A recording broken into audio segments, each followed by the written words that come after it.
5 niveaux dans l'âme, personne n'a le 5e, presque personne n'a le 4e, presque personne n'a le 3e, encore presque dans le 2e, on se situe pratiquement tous au niveau de différents niveaux dans le dernier niveau qui est le Nefesh. Parce que même chaque niveau a plusieurs niveaux. Donc on est tous des morts vivants. Mais c'est ce qui poussera par exemple nos maîtres à dire, dans le Zohar, que si quelqu'un se met en colère, dans une colère vraiment démentielle, et le signe du colère démentielle, c'est qu'au moment de la colère, il casse quelque chose, à ce moment-là, tu dois fuir la pièce, et surtout ne pas le regarder dans les yeux, ne pas entendre quelque chose de lui, encore moins le toucher. Pourquoi ? Parce que ce moment-là se dégage une impureté inimaginable de lui. Inimaginable. Donc ce n'est pas que quand on est mort, c'est quand on est en état de mort. Et qu'est-ce que c'est l'état de mort ? C'est la perte de l'âme. Maintenant, la perte de l'âme, elle est à différents niveaux.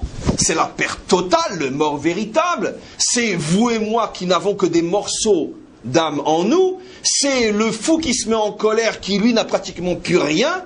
D'après les maîtres du Zohar, au moment où un homme se met véritablement en colère, il perd entièrement son âme. Et la raison pour laquelle il continue à vivre, c'est parce qu'il reçoit à ce moment-là, pour alimenter son corps, des forces de la Klippa, qui sont ce qu'on appelle le Sitra Achara, les forces de l'autre côté.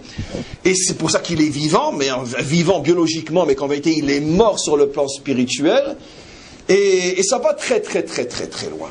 Bekitsour, encore une fois, toutes ces notions existent, mais aujourd'hui, on a des difficultés à les palper parce que d'abord on ne les ressent pas au moment où la connexion se fait.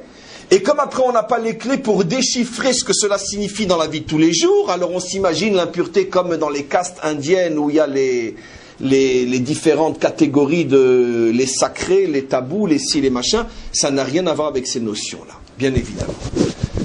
Ou disons que ces notions-là, je préfère le dire comme ça, sont une fois de plus une déformation totale, une falsification de notions qui en soi sont vraies, mais que quand elles sont arrivées chez les nations ont complètement falsifié et dénaturé ces notions telles que nous les expliquons.